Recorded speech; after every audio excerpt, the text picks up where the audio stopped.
সূরা তাওবার 111 নম্বর আয়াত পাঠ করেছি। এই আয়াতের শুরুর দিকে আল্লাহ তাআলা বলেন, ইন্নাল্লাহা ইশতারা মিনাল মুমিনিনা আনফুসাহুম ওয়া আমওয়ালাহুম বিআন্না লাহুমুল জান্নাহ। আল্লাহ তাআলা ক্রয় করেছেন মিনাল মুমিনিনা, মুমিনদের থেকে, আনফুসাহুম ওয়া আমওয়ালাহুম, জীবন এবং সম্পদকে। বিনিময় হিসেবে আল্লাহ তাআলা বলেন, বিআন্না লাহুমুল জান্নাহ, আমি মুমিনদেরকে তাদের জীবন এবং সম্পদের বিনিময়ে জান্নাত দান করব। তো আল্লাহ তাআলা যে মুমিনদের জীবন এবং সম্পদকে কিনলেন, বিনিময় হিসেবে আল্লাহ তাআলা জান্নাত দান করবেন। এই বেচা কিনা, এই লেনদেনের সবচেয়ে গুরুত্বপূর্ণ একটি সময় সামনে আসছে। আমরা জানি ব্যবসা সবসময় এক রকমের চলে না। যারা কম্বল এবং সোয়েটারের ব্যবসা করে তাদের শীতকালে প্রচুর ব্যবসা হয়। যারা এসি এবং ফ্যানের ব্যবসা করে গরমকালে তাদের প্রচুর ব্যবসা হয়। এভাবে রমজানের শেষের দিকে,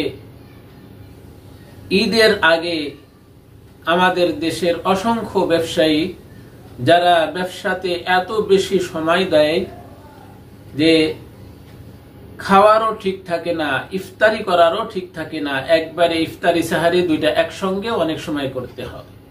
কারণ ঈদের আগে তাদের ব্যবসার একটা গুরুত্বপূর্ণ সময়। এমনও হয় যে ঈদের আগের একদিন বছরের অন্য মাসের এক মাসের সমান বেচা কিনা হয়। তো এই বেচা কিনার জন্য আমরা জানি বর্তমান আধুনিক যুগ, এই যুগে যেমন বেচা কিনার সব সময় এক সিজন থাকে না, ঠিক আল্লাহ তাআলা আমাদের সাথে যে বেচা কিনা করলেন, আমাদের জীবনের কিছু সময় আল্লাহকে খুশি করার জন্য নেক আমলে ব্যয় করব। কখনো নামাজের, কখনো রোজার মধ্যে, এভাবে বিভিন্ন আমলের মধ্যে আমরা সময় ব্যয় করব। আল্লাহ তাআলা আমাদের জীবনের এই সময়ের বিনিময়ে আল্লাহ জান্নাত দান করবেন। এই বেচা কিনার গুরুত্বপূর্ণ একটা সময় আসছে, সেটা হলো রমজান মাস। এ মাসে মানুষ রোজা রাখবে, রাত্রে তারাবি পড়বে, নামাজ আদায় করবে, শেষ রাত্রে তাহাজ্জুদ আদায় করবে, দিনে কুরআনুল কারীম তেলাওয়াত করবে। এটাও বান্দার জন্য জান্নাত কামানোর বড় একটা সময়। তবে এই সকল আমলের জন্য দামি এবং গুরুত্বপূর্ণ একটি বিষয় হলো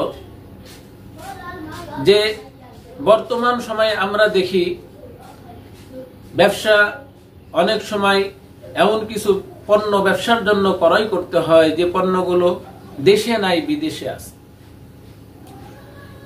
নেটের মাধ্যমে, স্ক্রিনের সাহায্যে পণ্যগুলো পছন্দ করা হয় এবং বিকাশের মাধ্যমে টাকা যখনই পাঠানো হয়, বিদেশ থেকে সেই পণ্যগুলো দেশে পাঠাই দেয়।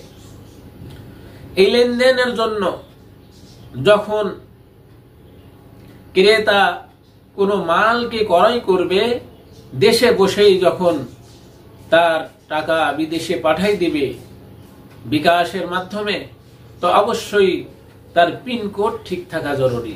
পিনকোড ঠিক না থাকলে তার বিকাশ থেকে তো টাকাই বিদেশ কেন, অন্য জায়গাতেই যাবে না। ঠিক বান্দার আমল গ্রহণযোগ্য হওয়ার জন্য, আল্লাহর কাছে পৌঁছানোর জন্য তিনটা পিনকোড অর্থাৎ গ্রহণযোগ্যের শর্ত দরকার।